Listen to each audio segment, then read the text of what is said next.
my grave and my heart from the fate of Ophelia. 100 on the land, the sea, the sky. Hands redeem your vibe. The team part. You're gonna die. Okay. 10 minutes later, let's start. Oh.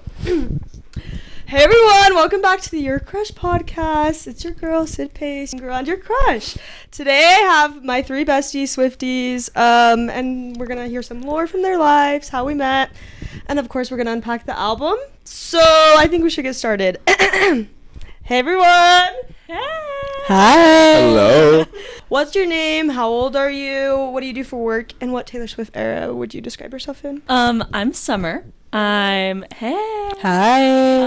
25. What do I do for work? I work in behavioral health for teenagers with the Children's Hospital.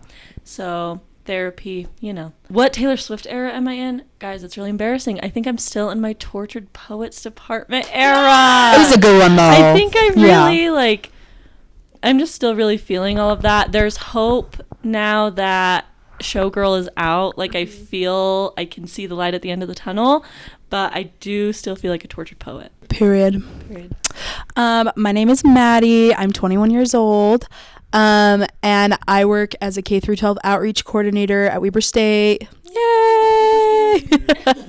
So I get to put together like STEM programs for kids, which is super fun, and I really, really love it. Getting my degree too at the same time because education's worth it. And I would say, okay, Mohammed and I are about to turn 22 in about a month. And so while I am in my Showgirl era, because like we're there right now, I also am kind of in my Red era because we're prepping for that. And also it's fall, so like Red era, obviously. So. Hi everyone. My name is Mohammed. I am 21 years old, and I work at Weber State. I'm a student employee and I do social media for CCEL. I'll always be in my Speak Now era. I'll never move on from If This Was a Movie. That is the song the century. Wow, I didn't know what all of your eras were, so now I'm mental note collected. Now I know what I'm getting for your birthday. A little more about you, just because I love unpacking people's lore. What does your current FYP look like? Which, if you don't know what that is, it's Censor For You page.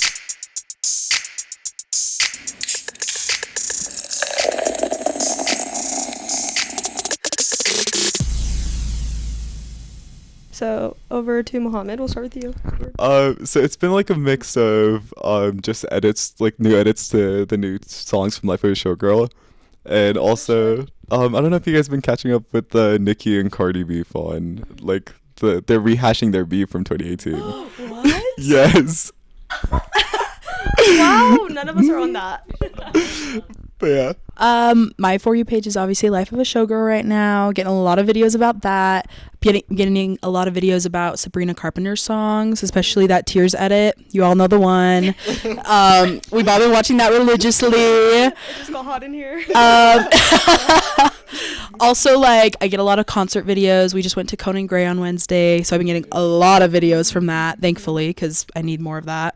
So yeah, that's what mine's looking like. Okay. In a really original way, my FYP is all Life of a Showgirl edits and those every single sound from that album. Also, a lot of Wicked. I like my For You page is still a lot of Wicked, a lot of Taylor Swift. Yeah, that's about it. That's all I'm watching these days. When I wrote that question down, I was like, what does my For You page look like? So I looked at it this morning, and it's like a lot of random animals dancing to Life of a Showgirl. So I love it. It's not even Taylor Swift, it's just like little animal cartoon guys. You know what I'm saying? Mm-hmm. Yeah. Or like the ASMR things, I don't know. Maybe it's just giving I'm overstimulated, so I need that. But ASMR lives. ASMR podcast. Should it be? It now is. Hey guys, welcome back to my ASMR podcast. Our best ASMRs. So before we dive deep into our For You page, obviously Life of a Showgirl is like our big theme. We're going to start by all of you. I don't know if you like were thinking about this at all because I wasn't. But if you had to tell the audience one story, my three listeners, about who you are, what story would you share so people like, oh, that's so Maddie, that's so Mohammed, that's so Summer, you know? Like maybe a time you like ripped your pants or something. I have one. Oh. If anyone. Maddie's ready for Okay. this. I was like, I have one off the top of my head. So like one time I was in high school, like we all were, hopefully at some point. And I had this phase of like, okay, I'm going to give everyone hugs when I see them because we need to love our friends, and like we shouldn't be like physical touch is fine, you know, like, you know, in that awkward phase in high school where people are like, they don't want to touch each other, you know, like, and so I'm like, okay, like I'm going to give all my friends hugs because like that's a thing, you know, like we need to make that a thing if it's not. And I saw my friend Lucio from down the hall, and so I go running to like give him a hug, you know, and I'd already given him a hug like earlier that morning, but I was like, okay, I'm gonna go run and like give him this hug, and I slipped and I sprained my tendon in my foot, and I was on crutches for 2 weeks. No good deed goes unpunished. Yeah. And I feel like that just like sums up who I am as a person. Like, I will love people to a fault till I am hurting myself. Anyway, that's my story. I have a story. Wow, every part of my life is just about Taylor Swift. So, welcome back to another story about Taylor Swift. Beginning of the Eras tour, I got tickets with my ex-boyfriend's sister to the Eras tour in Vegas, and we went, and it was like so fun, as you know, time of my life, couple nights into the Eras tour. And then later, boyfriend at the time became ex-boyfriend, and it was horrible. It was so bad, and it was horrible. And then I decided I need another experience with Taylor Swift's Eras tour that's not tainted by the memory of being with my ex. And so then I decided whenever she drops more tickets to the Eras tour, I'm just gonna do it. I'm gonna figure it out, no matter where it is, no matter when it is. I'm just gonna figure it out. And then she dropped the Europe leg of the tour, and then I was like, period, never been, let's do it. So then I bought 2 tickets to go to the Eras tour in Sweden, in Stockholm, and then the friends that were supposed to come with me like dropped out, weren't able to go. I was like by myself. Anyway, I ended up flying to Europe by myself, ended up in Paris for like 3 hours, and I had to see the Eiffel Tower on my way to Sweden. And then the metro broke down 3 different times. I got on the wrong train from the airport. Everybody was telling me not to do it. Nobody spoke good English. I like ended up on the street somewhere in Paris because the metro broke down and they all kicked us out. And then this family was like, do you speak English? And I was like, yes. And they're like, where are you trying to go? I said the Eiffel Tower. They said perfect. We will order an Uber for you, and you're going to see the Eiffel Tower today. And I was like, thank you so much. So then I went to the Eiffel Tower, came back, made it with 13 minutes left. Ooh! Until my flight boarded. Easter egg, hello. Until my flight boarded to Sweden from Paris, and then I got to Sweden and spent the week there, and then ended the week seeing Taylor Swift, and it literally changed my life. And that is just like exactly me as a person of like, I don't know, but if I get to see Taylor Swift at the end of this, sure, we'll pull it off. And then I did, and it was fun. I love that story. Mm-hmm. It makes me want to cry every time.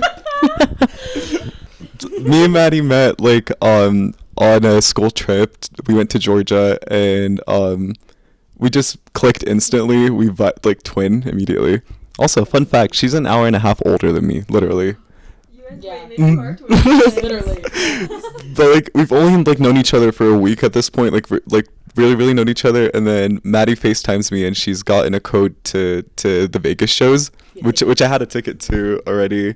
And then we just upgraded our tickets, and then 2 weeks into knowing each other, we just went on a trip to. We were at the Eras tour together, and the rest is history. The best is history. So anything for Taylor, Right. is what would define me, I'd say. I also think it's like cool that all of us are connected by her in one way or another. Like you guys, Summer and Mohammed met because they were in the Taylor Swift class together. You were also in that class, weren't you? Okay, 3 of you met from that. Sorry. Didn't know who was in the first chapter of that. So that's cool. Like you already met through that, and then I got pulled in because of Mohammed, and then anyway, it all worked out. An invisible string? Yeah, and Olivia Rodrigo too. That one was good too. How does that song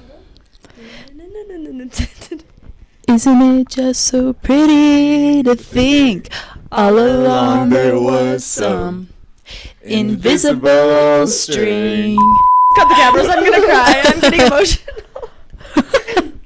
I love that. Thank you for sharing those stories. I think all of those stories really define who all of you are, you know? Yeah. Like, Summer, she has big dreams and she's going to make it work. Whether it's chaotic or not, she'll be there, you know? Yeah. And you guys, Taylor Swift, and hugging people and breaking your tendon. Not breaking, Yeah. tearing. Yeah, it was painful. Yeah. Well, thank you for hugging and loving everybody. You're welcome. Yeah. But yeah, all of us met through our friend Taylor Swift. She really brought us together. Mm-hmm. And A close personal friend. yeah, our close Yeah. personal Oh my friend heck. Taylor. Zoom in on this if you're not watching the YouTube. What are you doing? Yeah. Yeah, our friend Taylor really just like showed us how to live life, and like sometimes you have bad friends and bad exes and psycho people in your life, but Oh, you yeah. just like find the good and you just become the life of a showgirl. That's just how it be. Mm-hmm. So real. So, because I think all of you are really great friends to me, and I've learned so much about all of you, like what friendship is and what good friendship is, I want to talk about it because, I don't know, it's just good to have good people. You know what I mean? Yeah. What is something small that makes you feel like someone is a good friend? Like, what things do you look for when you're trying to, like, you know, suss them out if they're, like, a good friend for your life or not?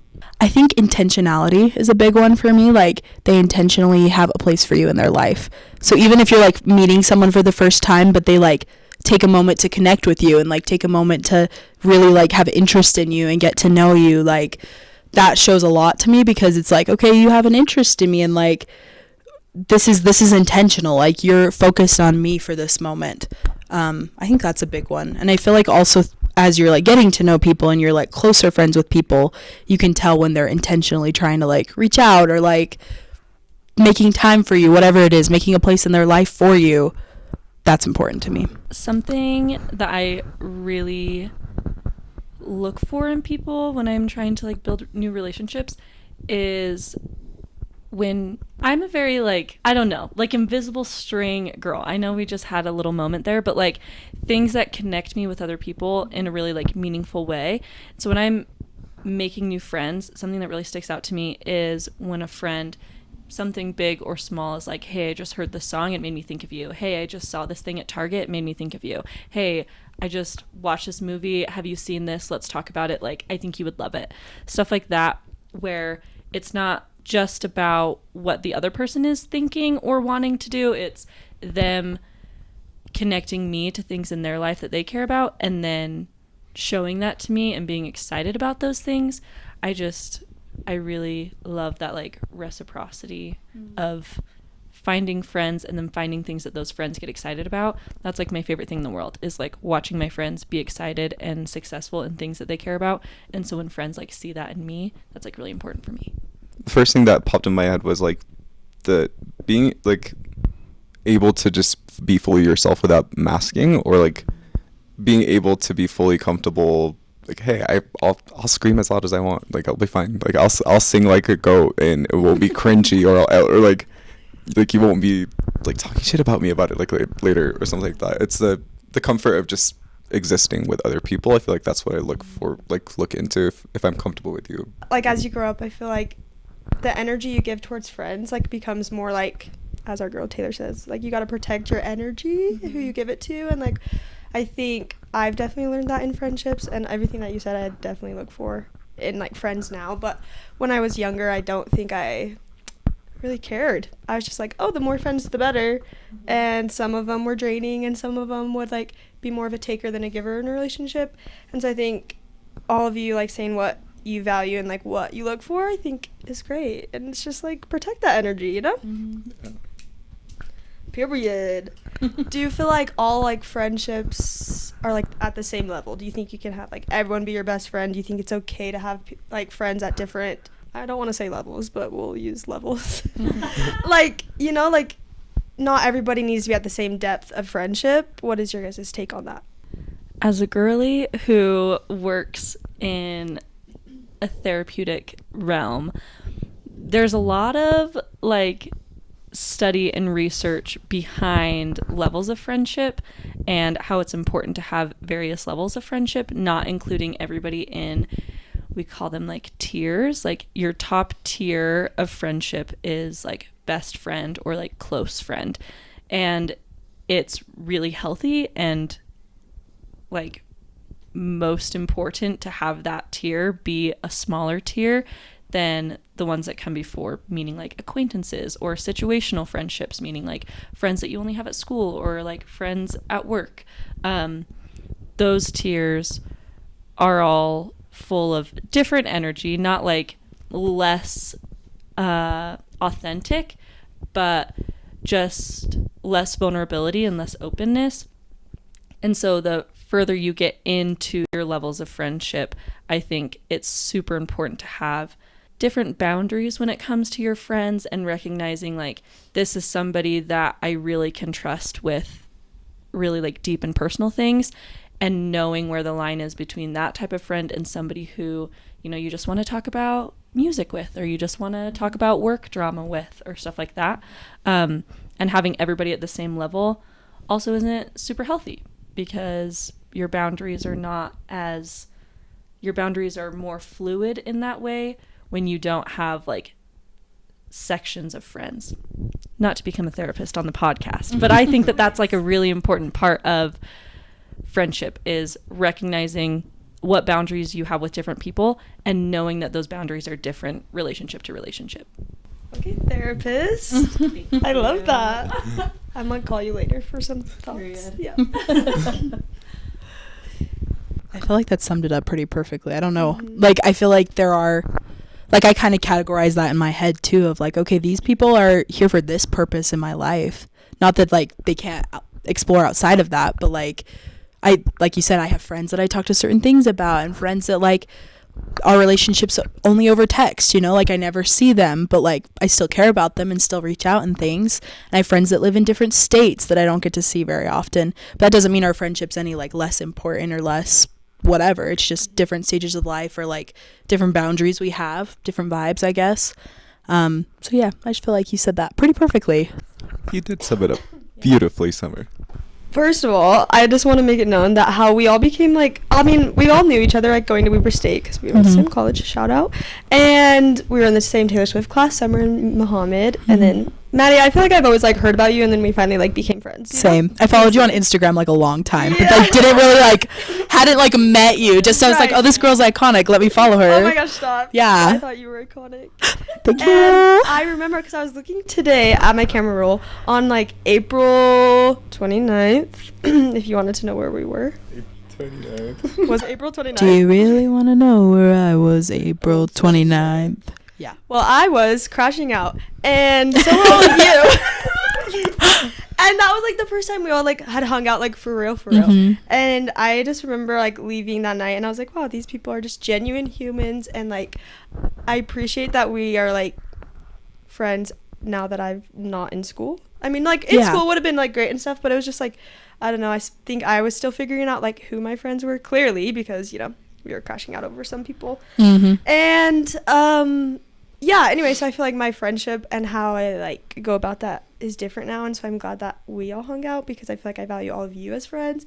And that night was just so fun, like listening to everyone's crash outs and like giving advice when we have no business giving advice because we don't know what we're doing. But we were like literally like, this is the crash out night, and we were supposed to have PowerPoints, but I don't think we did. No. We were just talking and showing pictures. Yeah. Right. Screen sharing. Yeah. So even better, honestly. Yeah. The screenshots of past texts. No, yeah. So that definitely like brought us close together, you know? Yeah.